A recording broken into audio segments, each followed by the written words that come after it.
Thanks for having me here. I'll start with just a real brief history of the network.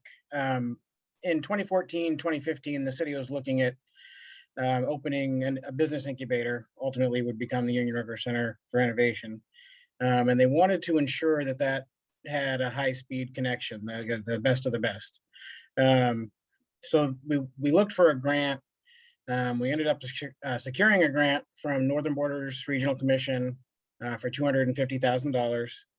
And we used that to build approximately a 3-mile fiber optic network, with the incubator being one of the anchor tenants on that network. Um, so we worked with Tilson Technologies to help design and engineer that network. There's a shelter down on Water Street, an equipment shelter. We call it the hut, for lack of a better term. And inside of there, ISPs can house equipment and things like that. Early on, we decided as a city, we didn't want to be internet provider. So we don't provide the service. We own the cable on the poles, but don't actually provide a service. So as the network was nearing completion in 2017 is when it came to be finally. We did an RFP to local and regional internet providers to see who might be interested in providing service on this network. And it was designed to be an open access network, meaning any internet provider was welcome to come in and provide service. After receiving the RFPs, we were most impressed with what GWI came back with. So we entered into an agreement or a partnership with them, and they started serving the customers along the network. We had a few others. The network is still open access, but to date, GWI is the only one who's wanted to be a provider. After we chose GWI initially, the interest from the other providers seemed to wane. So that's where the state of it is today. We have 3 miles with services offered by GWI, and there you have some equipment hosted in our shelter down on Water Street. And you may wonder, how does the internet get to our network? We have a direct connection to the 3-ring binder, which is a statewide fiber optic network. It looks like 3 rings, like a south, a middle, a north type of layout that has multiple connections into the state and out of the state. And we also have a direct connection into the Consolidated Communications Central Office here in Ellsworth. So there's multiple ways for a provider or whoever to access our network. Right now, GWI's max speed they can offer is 1 gigabit symmetrical. It means they can offer 1 gigabit download, 1 gigabit upload. Then they can also offer subsets of that, so 100 megabit by 100 megabit, or so on. One reason we chose to go with the fiber network is because it really is the only truly future-proof network type at this point. Fiber has a 40+ year lifespan. We are using fiber here at the city that's 20, 21, 22 years old at this point, and that we're using the same fiber, and we just upgrade the equipment on either end, to make it go faster, and we're still using that same glass. So it really is, if there's any technology that has some future proofness to it, it would be the fiber optics. A lot of technology is obsolete as soon as you buy it, but fiber doesn't work that way. Now, one thing that may not be as good of news as you might want to hear is the fiber network doesn't actually serve much of Main Street. When we designed this network, we had the grant funding and limited city match. So we were restricted in what our options were. Now, if you've been on Main Street, you may know there's no utilities along Main Street itself. There's no power, there's no telephone lines or anything like that. And we needed a way to get from this side, State Street side of the city over to Oak Street and High Street. And we ultimately decided to go across Church Street, so behind City Hall, to get over to Oak Street and then down High Street. So we're very close to Main Street, but not directly connected. So most of Main Street is served from the back side of the building. So the lower part on the north side, like Camden National, that comes in on a loop that goes through the City Hall parking lot or along Store Street, basically. And then after that, it comes in through down by the fire department. And then the rest of it is served either by Oak Street or School Street. And that is relatively easy to build out. So I think if there were enough interest, we could work with GWI to build those little laterals to that part of Main Street.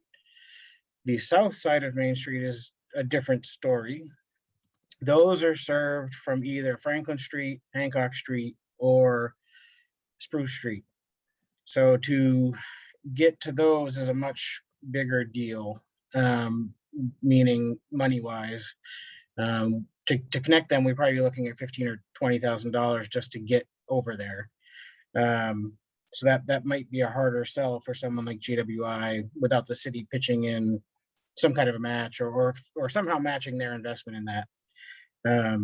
That's probably not the news a lot of you wanted to hear, but that is where the network went, and it's kind of just the way it worked out with what we had at the time. So I mean that's an essential. I can show a map if I can share my screen. Oh yeah, hold on. Sorry, oops, shoot. Press the wrong button. You should be good now, Jason. Okay.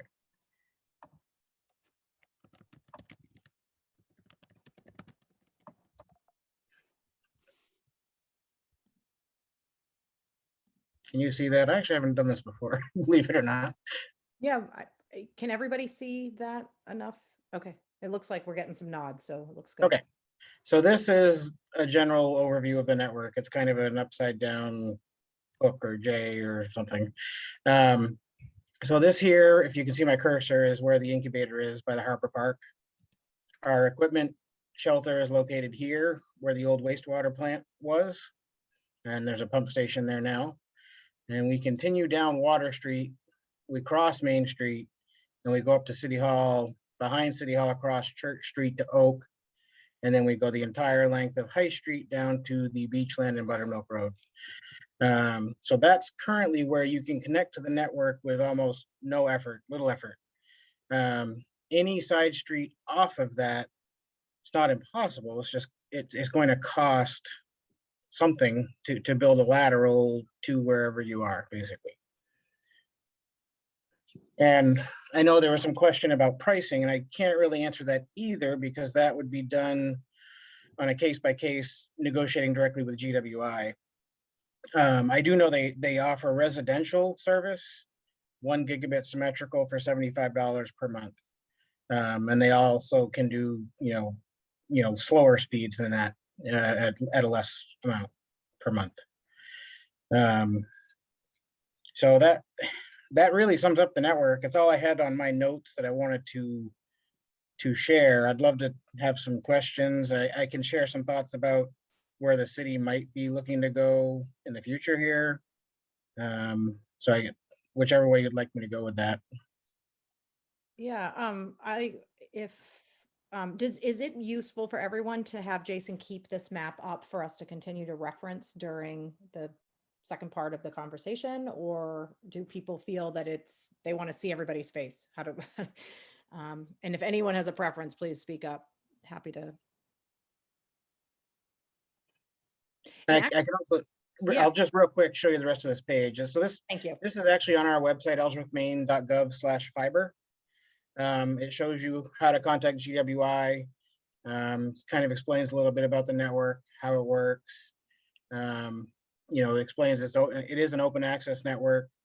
And we will also lease dark fiber if you had a building on one end of the network and another building at the other end of the network. We can lease you a strand of fiber to connect point A to point B that you could use privately.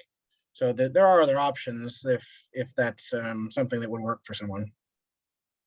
Okay. So at this point in time, it looks like Water Street and Water Street is really the main street where there are businesses. that's the main street where it exists and where people on Water Street can sign up for the service. Water Street and High Street, anyone on High Street can sign up as well. Okay. It does go the whole length of High Street. And of course, Church. So you have, those are the primary streets that can just sign up. There's very little barrier to making that happen. They're directly on the network. It's those offshoots that we, not impossible. There's just going to be more work to make it happen and more upfront cost to make it happen.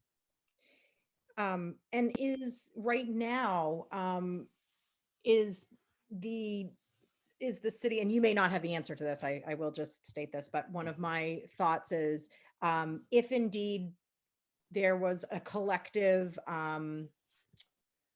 want and desire from downtown business owners to figure out a way to get the fiber up Main Street, and there were outside funding sources to become available for that, would the city be willing and interested in partnering on getting sort of up Main Street and maybe a couple of side streets done, or what does that look like? I would say yes. I mean, that's my take. I can't imagine that they would not want to do that, especially if there was assistance with funding. That really is the biggest hurdle at this point.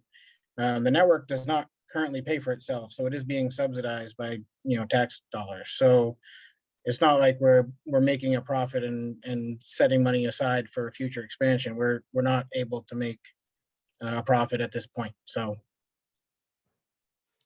Okay. Are there other questions out there so far? And feel free to just take yourself off mute if it's easier than typing. Oh, but Tom, you did type something, but do you want to just ask your question rather than me? Sure. So how recent is this implementation? How like, when was the first customer signed up for it, as far as you know, from GWI? it should have been in 2017, maybe early 2018. Okay. I'm on State Street, which is along your route. I'm right down at the next to the light, 14 State Street. And about a year ago, I was quoted $3,000 to connect and $217 a month for service for 100 megabit symmetrical. Do you know? I know you don't know necessarily what all their pricing is, Right. but should there be any impediment to connect? I mean, they said they had to come up poles where it looks like it goes right past my shop. So most likely they would need to go around the back side of your shop. And there'd be some expense in licensing those poles. That's one of the issues with a lot of the buildings on Main Street and State Street, even the lower part, is they're not serviced from the front side of the building. They're all serviced from the rear. So we're going by on the street, but then to get to where your service entrance is usually around the back side. And Amera or Versant and Consolidated charge us a fee. It's almost $1,000, even if it's only one pole, just to apply for a permit to attach. So up to 10 poles, it costs us about $1,000 to apply. Then they come out and say, okay, yep, that looks good, you're good to go. Or they say, okay, you can do that, but we need to do this amount of work that's going to cost X dollars, and that's on us to pay as well. So my assumption is they went to that step and found that there would be that much work required to get the cable around the backside. So we're kind of hampered a little bit by, we have to play by the rules of the pole owners, and go by their policies and rules. But if anyone has a question, I'm happy to talk to GWI and just see, if there's anything I can do to maybe grease the wheels or see what the real deal was there. Right, so as long as your service is coming in at the front of your building, right, a pole right out in front, that's where your service is already coming to your building, hooking up should be really cheap. But if it involves any poles, there's going to be a base hookup fee. Correct. If they have to license or get permits for any additional poles, there will be a fee. And some ISPs, sometimes they'll cover that if they have you sign a contract. A lot of times that's why they'll have you sign a contract, because they want to know they can recoup that cost of them paying for that themselves over a period of time. Yeah, but even still though, at least as a business customer, the cost of $217 a month for symmetrical with 100 megabits is far more than Spectrum is charging. and maybe it's not symmetrical, but I can get far better download speeds, which is mostly what people need. Yeah, it depends People on are what you're generally doing. not running servers. Yeah. Right, it depends on what you're doing, exactly right. Most businesses are fine with a non-symmetrical connection. And it may be worth having that conversation with GWI. If that's not something important to you, they may be able to get you a better price for a non-symmetrical link. And every connection technically can be negotiated, I would think, with them. So there may be better options than what they had came back with. And again, I'm happy to talk with GWI if you want me to, and I can see what I can do. Just to piggyback on what Tom said, and not to be too personal about it, but I am on the same block as Tom is, and I would love if we were to, so I guess my point is, there's two voices on that one block that would love the same thing. So Tom, Yep. thank you for speaking up.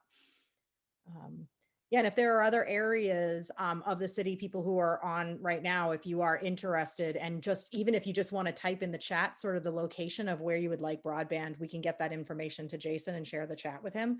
And then he would actually be able to sort of, when he is reaching out, kind of point out areas that have been highlighted by community members. That might be, Jason, does that make sense? Is that helpful to you? Sure, definitely. And I did see Nicole's question about the underground.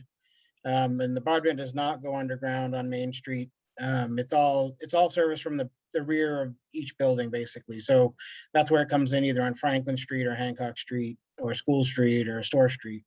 So all those Main Street buildings are serviced aerially, but it's from the back side.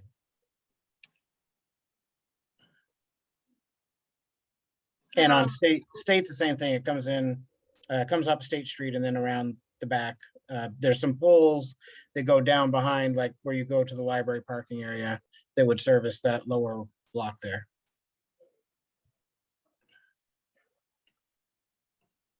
I have a question. Sure, please go ahead. I'm sorry to have arrived 15 or 20 minutes late, but I'm wondering, is this proposal have a wireless component, like a public access wireless component, or is it just to run broadband that people can then hardwire into? There was no public Wi-Fi component of this. It did allow us to provide public Wi-Fi at Harbor Park. So that was done as part of this project, but there's no further plan to do anything other than that. I see. Thank you. I have a quick kind of a question and a statement. Jason, thanks for being here today. So a couple months ago, I was curious about this and went to the website, city's website, saw the GWI information, and I contacted them. And my office is on Main Street, so clearly not covered by this. You know, I put in the address. It says, bummer, you know, you don't have coverage for your address. But I went ahead and called them anyway, because I thought, you know, sometimes those little things don't work on websites very well. And they actually told me that they had no contract with Ellsworth, and that was they used to, and they didn't anymore, and so they just couldn't help me. So I want to make sure you knew that. That's very good information. Thank you for telling me that. Yeah. And I just went on there now just to type in like Water Street Ellsworth or High Street Ellsworth without a specific address. And it also comes up as bummer, we don't service your area. So okay. Yeah, you'll definitely want to probably check with that. I'll be making a phone call this afternoon. Yeah. We definitely still have a contract with them, so yeah. Yeah, and at the time, you know, when I then went and looked at the map and realized Main Street wasn't covered, I just sort of let it drop at that point, and figured that was a bummer, as they said. But yeah, so anyway, yeah, I mean, as someone on Main Street, I definitely would love to have somewhat affordable access. I know you have to pay for good coverage, but I'm currently using DSL, and it's pretty rugged. So yeah. So and on that, thank you again for the update. Thanks, Heidi. Great points. My gosh. Nicole.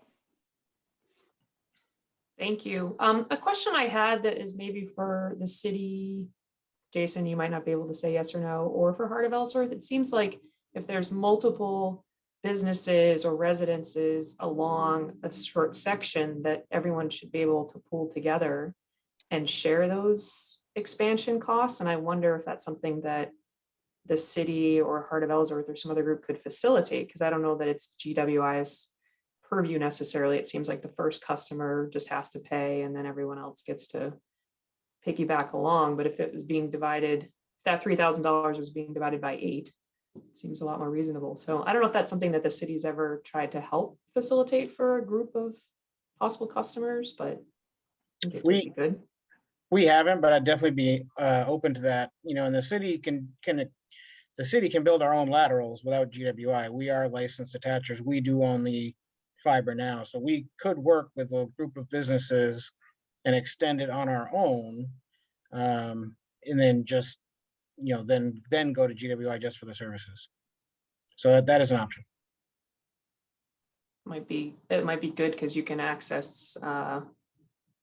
It would be nonprofit then, and you could access lower cost capital, which might be the cheaper way to do it than GWI is proposing also. Yeah. Yeah, I will. And some of these would be fairly low expense in the grand scheme of expenses. That $1,000 or $2,000 maybe to build out, it wouldn't be too bad. So it just depends on the particular. The south side of Main Street is definitely the harder side to build out to. The north side isn't that bad.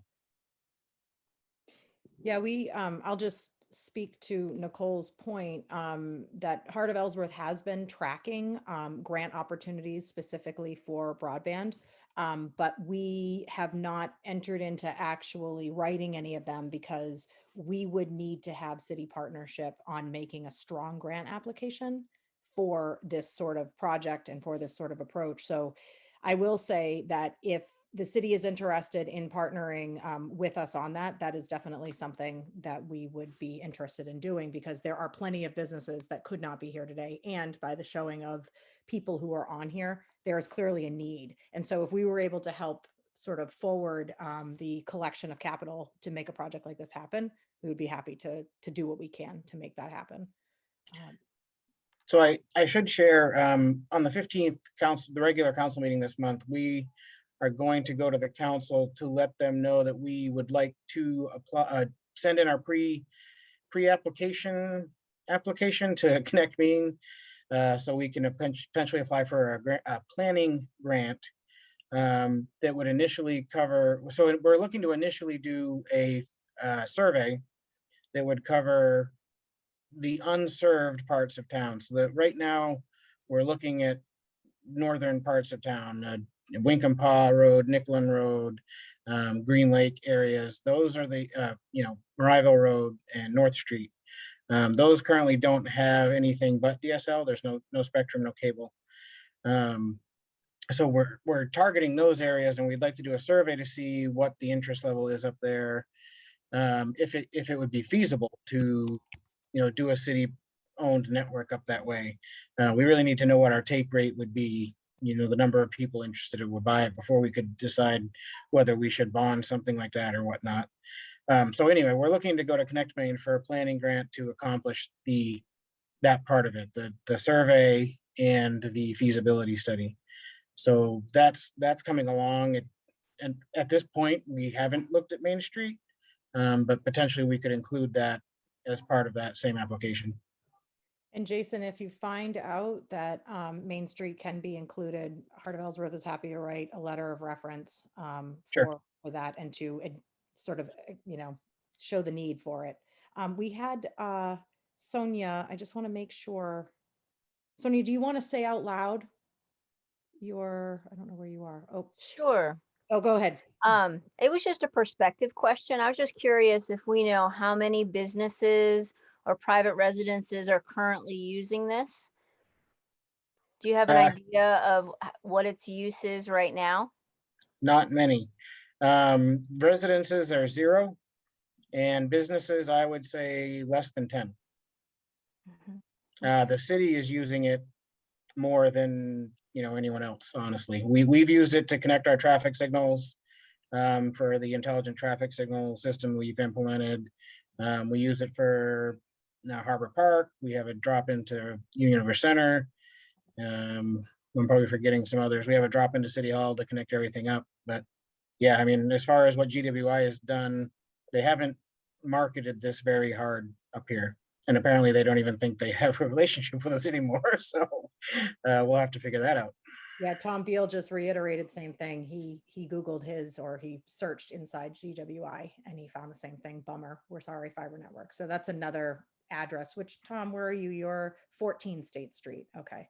Yep. So apparently State Street doesn't work either inside their inside their system. If there are other questions for Jason, feel free to open them up. We have Riverside, we have Jack on here from Riverside Arts. Hey, Jack. And he's on 10 Franklin Street. So that's, I think that's another address that is interested in sort of figuring out how to get some broadband. And not to steer people away from the city's network, I will point out that Union River Telephone ran some fiber on some of the in-town streets here. I think they're on Franklin, I believe they're on Hancock, and I think they did Dean Street as well, and maybe some of the offshoots from there. If anyone's interested, they could contact them. I don't know much about what they offer. We do lease some fiber from them, and they've been really great to work with. They're a nice local company based out of Aurora, I believe, or Amherst. So it may be worth reaching out to them too. They do have some fiber here in town. Are they a possible potential partner in the Connect Maine planning grant proposal? Potentially, we're going to send them a letter as part of the application process. They had reached out to us a long time ago about doing some work down here, but we haven't heard directly from them on that for quite a while. They did come down and ran that little bit here in town on their own without consulting with us, and not that they need to, but so it was that's a nice thing to have. I'm all about the competition, so if we can get, the more we get, the better. So yeah, Nicole has her. Go ahead, Nicole. I just can't help myself. Many of you probably know I serve in the legislature on the committee that deals with broadband issues. So it's a passion for me. And I just wanted to say, Jason, I'm glad that you mentioned Rivernet. It's sort of interesting because they don't seem to share a map of where they are, because I think they're trying to encourage people to call them. And if they hear enough from people in a certain region, then they'll consider if it's economically viable. But here on the Bangor Road where I live, I connected to them last summer because Spectrum was raising my rates. And I just, I'm not in the practice of generally advising that a company is great, but their customer service has been excellent. And my service is 5 times faster than what I'm paying for. I'm at, I think, about 350 down and 400 up rates for my internet, and it's quite stable. So if they might be a great partner for you to consider, I don't want to say that they're definitely better than Spectrum. I feel comfortable saying that and having that recorded and going out publicly. So I'll say so. But I'm encouraged to hear that they're downtown a little bit, because I think they might have a lot to offer us. Yeah, that might be a good solution for Tom as well. And Tom did put the link to it right in the chat for everybody. So feel free to explore that. And look, even if they're hearing from all of us independently, they're going to quickly see the connection, and that might end up helping grease the wheels a little bit. So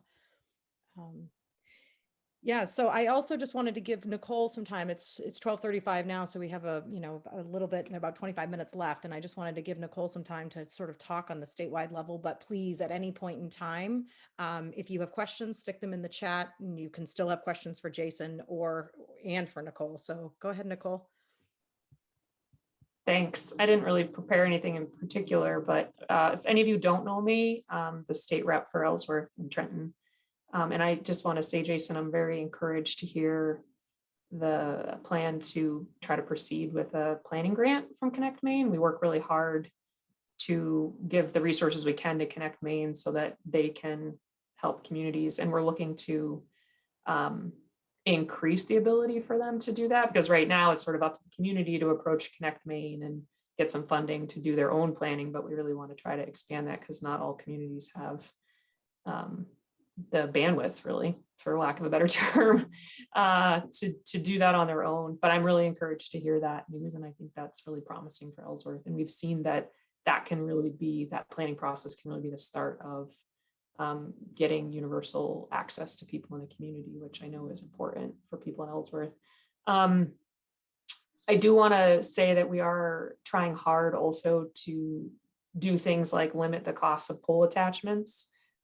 So this is, I want to get into like policy nerdery with you all, but from our perspective at the state level, we recognize what some of those barriers are, and we are trying to reduce them, especially in areas that are underserved. And also just stuff like, if wires need to be moved on a pole to make space, why do we have to send 5 companies there to move their own wires? Why don't we have one contractor come and move all the wires? Like, it seems pretty basic, but this is the sort of stuff we're working on to remove these impediments. So hopefully you'll see that bring the cost down in the next couple of years, or even sooner, ideally. So I don't know if people have questions about like statewide policy. It was really, really important that the broadband bond passed last year for $15 million, and that allows us to access a lot of federal money. And additionally, there has been about, I think, $70 million coming to the state. We don't quite know where, but from the Rural Digital Opportunity Fund from the federal government as well. 40 million of that is going to Starlink, which everyone could debate if that's a good use of US tax dollars. But so we know that that's not going to broadband, but we don't know specifically where the other money is going. But the more the community like Ellsworth can plan now, as those funds become available, it'll be easier to tap into them, I hope, going forward. So, and as you probably know, Senator King this is one of his big topics at the federal level to work on. So he's trying really hard to get more money for rural communities to get internet. So I don't have anything I really needed to say other than we are definitely working on it at the state level, and it's a priority to try to keep supporting the communities and get more money available, because we know how to build internet. We just, quite frankly, need the money to do it.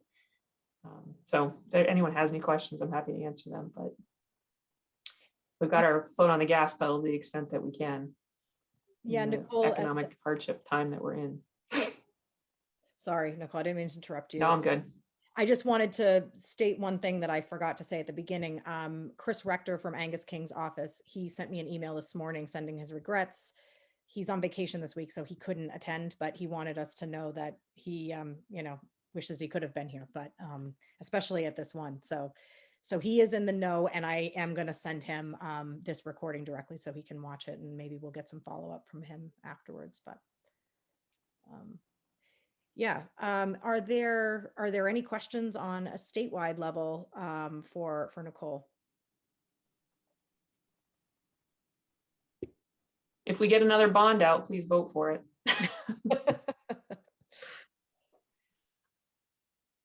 I'll jump in here. So I still have some customers that are using dial-up because that's their only option reasonably.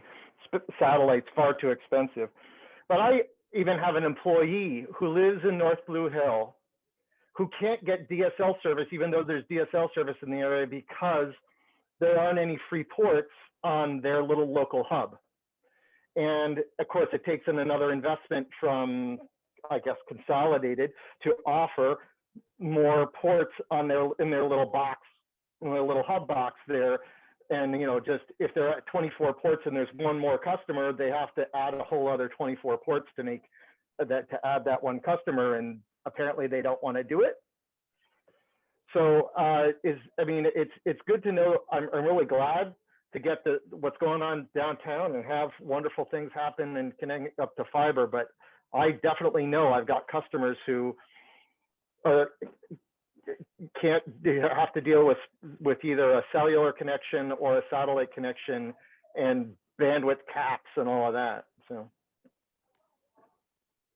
just I think we're having some question. challenges in Ellsworth in a similar variety, or that's how I read it. And I don't know, Jason, if you remember, but there was I think it was the North Bend Road.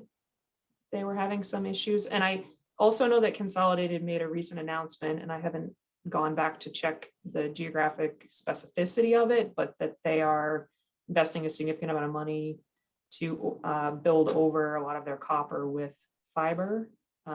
Not saying that's going to happen in North Blue Hill, but I think they recognize that might not be good to keep investing in that antiquated system.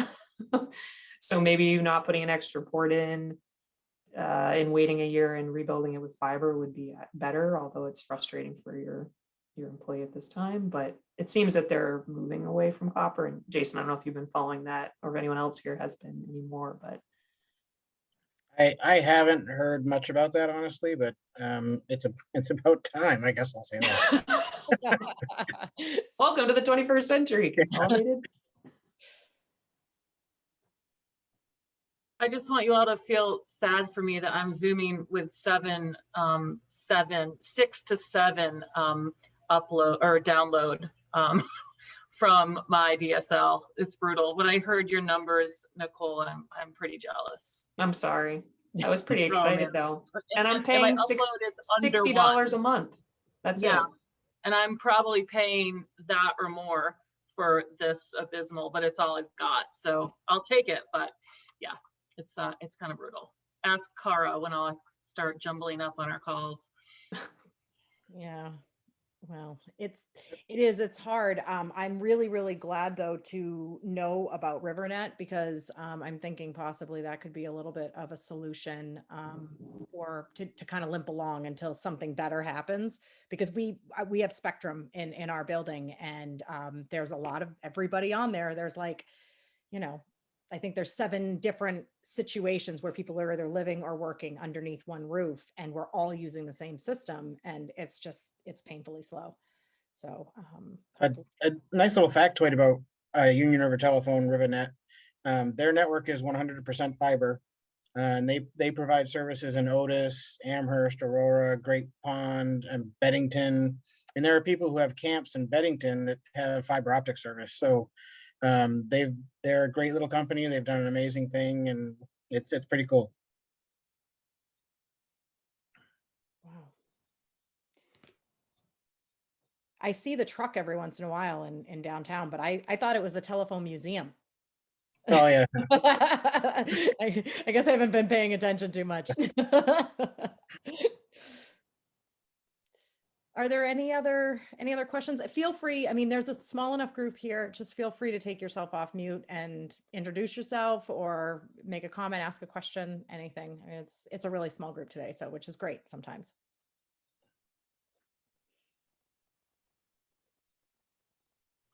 I'm not sure if this came up earlier. I apologize. I had to step away for a minute, but what is involved to get a good, strong public Wi-Fi in downtown? Because you mentioned that they have it at Harbor Park, but not up in downtown. So where does that need to be centralized to happen? The problem with Wi-Fi is it's a relatively short range technology. So you're looking at 200-300 feet tops, but from a device to an access point. So you need to have some form of fairly dense access point location. Honestly, one of the better options I could think of if you wanted to cover the entire downtown would be to do something with streetlights. That would probably be the best option, also probably the most costly option. If businesses wanted to do something jointly or allow the city or whoever would possibly run it, maybe have some kind of access to their buildings to do some kind of a rooftop thing or something. There's ways to do it. It's really just about the density. The thing with Wi-Fi is you can blast out a really strong signal from your router or access point, but the device itself needs to be able to talk back. So your phone or tablet or laptop has only got limited power in that regard. Right. So it would take cooperation and or money to do something like that. Right. Great. Thank you. Jason, to kind of expand or maybe even kind of pinpoint Heidi's question even more, if there was a way that outdoor dining were to happen in like on Lower Franklin Street, sort of between those two buildings. Is Mm-hmm. that something where Wi-Fi, like a Wi-Fi connection could happen there for the summertime, that people could use that space to be able to connect to Wi-Fi, eat, do their takeout, whatever that looks like? Well, I'm looking out my window at that exact spot. I would say the distance from City Hall is probably right on the edge of too far for that to be reliable. It may work, but it probably wouldn't be great. But if we could get some equipment, maybe on the J&B Atlantic building, we could probably do something. And do you may not know the answer to this, but I guess my thought is, my quick thought is coming up with a price tag for that equipment within the next like week or 2 or 3 or whatever. Is that something that's possible, so that we could know what we were looking at for the cost of that equipment to make that happen? Yeah, I think we could throw something together pretty quickly on that. It might help to know what we would have access to over there, for as far as, is this something I'm gonna have to do solar powered, or is this something I'll have an outlet I can plug into somewhere? That's the main thing, is where would I be able to get power? Well, I think we can arrange for power. I mean, come on, we're not talking about like, $100 electric bill for something. Yeah, no, it's nothing Yeah. like that. I think that could be arranged, and I'm happy to talk more offline with you specifically about this, because that would be a huge win, I think, for everybody, and for certainly for people who are frequenting downtown and the businesses this coming season. And I think, possibly something like that could really help be an attractive thing for the downtown community and for the businesses. So. Yeah, I think we could definitely do something. Yeah, that would be really cool. That would be a great outcome. Any other ideas or questions or? I'm the assistant director of IT at COA, and we're connected through the high speed up to UMaine. And I wonder if is there any or has there ever been any kind of initiative inside of that system to expand their access? That currently they support like Jackson Lab and the MDI Biolab and a lot of the schools between MDI and Orono, but throughout the state. And I wonder if they have the capacity, one, and also if there might be some economic incentive for that very high speed network to expand and provide access to for-profit organizations and businesses. I think currently the way they're structured is they're not allowed to provide services to for-profit. I could be wrong about that.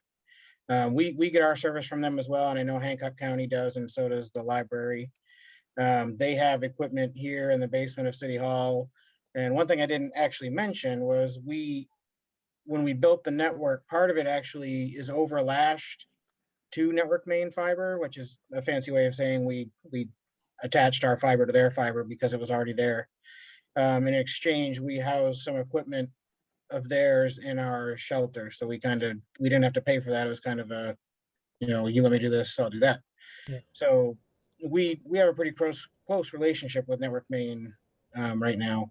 But I don't know if they're allowed to provide for-profit services or not. That's probably right. I was just wondering.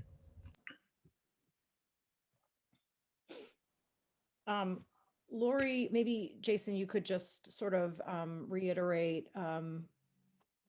Lori thought that the broadband was running from City Hall to Harbor Park and including the public along the route. Can you just again, maybe toss up that map again, just to outline, sorry to make you go backwards, but might be just visuals sometimes are easier way to answer questions than. Sure. So it does go from City Hall down to the incubator, and then across Church Street to High Street, basically, and then runs down to Buttermilk Road. So anyone directly on those streets can connect to the broadband, but there are some caveats to that. Like we found on State Street, because their service is connected around the back side of their building, there was some additional licensing, pole licensing that needed to take place to do that. And that's an expensive endeavor because of what the policies that Amera, or Versant, and Consolidated have in place. So while it's there and anyone can connect, there are some situations where it's more difficult than just plugging in the wire, so to speak.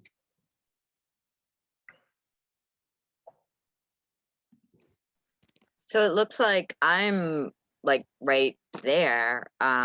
Who would I call to find out if I can connect? So if you, well, we also learned that GWI is not necessarily providing the correct information.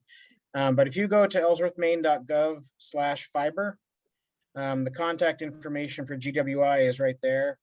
I'm going to be calling them this afternoon to see what I can figure out about what the issue is. They've been telling people that they don't offer service in Ellsworth and that our contract has expired, but that is definitely not the case. So I'll need to get to the bottom of that. Great. Well, I'll give them a call. Yeah, the more people that ask, the better chance we have of getting this thing, up and running faster here. So. Yeah, and I encourage everyone independently to do that. So this will make, actually, Jason, maybe you should wait until Monday to call them and let everybody else call them today. Driving crazy. Yeah, we're happy to do some work for you, Jason. Make your job easier. I appreciate that. I'm really surprised to hear that. That's the first I heard that. So yeah.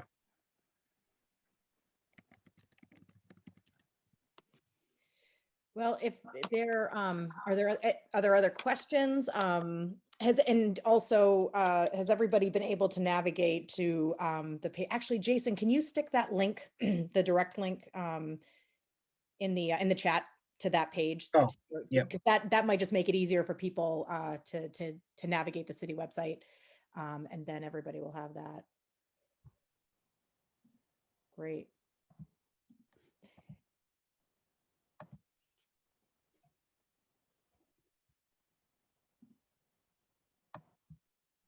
All right.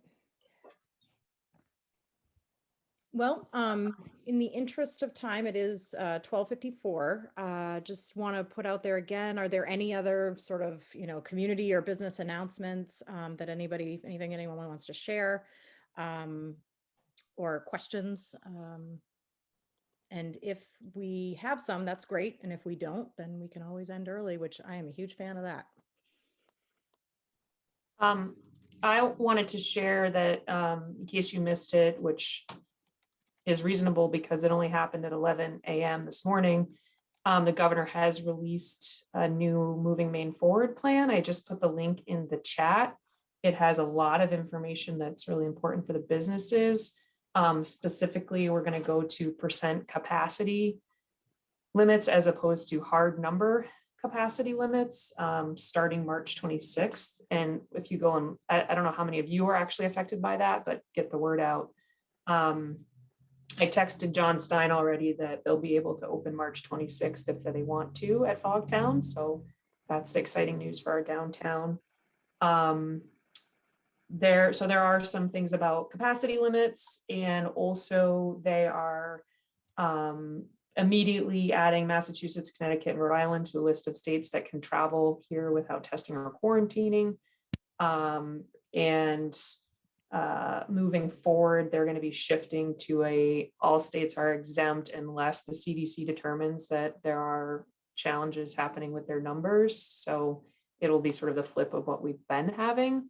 And that might just be great news for y'all personally. I know my mother has been wondering about visiting her father in Massachusetts and what that all means. So it might have a personal effect to you as well. And also, if you recently had COVID or been fully vaccinated, that helps with removes the testing or quarantine requirement as well. So it's a big update to what we've been doing. And if you have questions after you've looked through that information, you can always feel free to contact me and I can track them down. Oops, I put the link only to Cara. That was I was just going to tell you. My mistake. There we go. Thank you. Yeah, I'll put my email address in here too, but hopefully it's helpful. Hopefully it's good news. I mean, I think it's good news that our numbers are looking good and our vaccination rate is going well, that the state feels that this is as a good next step forward to keep our population safe, but lighten the burden on businesses a little bit. There you go. Thank you, Nicole. Yeah, Thank you for both links and you bet. yeah. And Jason, thank you so much for taking the time. I know there's only two of you in your office, and I know that you folks are the ones who definitely are in complete sort of responsibility for all of the Wi-Fi and everything tech that has to do with the city, which is pretty much runs everything these days. So I really appreciate you giving us an hour of your day and letting us know. And I also just want to say too that this may be a small but very, very mighty crowd, and I feel like we got a lot of information passed between all of us today, and it was very productive. So yeah, thank you everybody for being on here.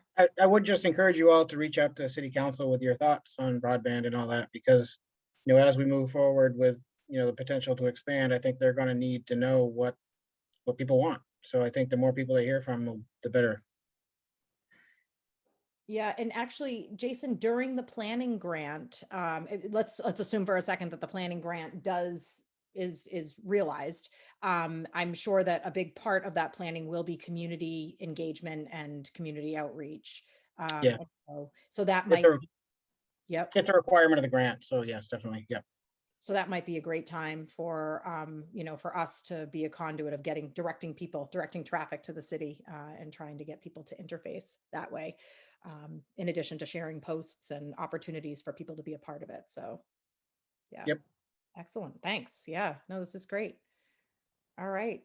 Well, I hope everybody has a great afternoon and a great weekend. And thank you all for your time and for showing up.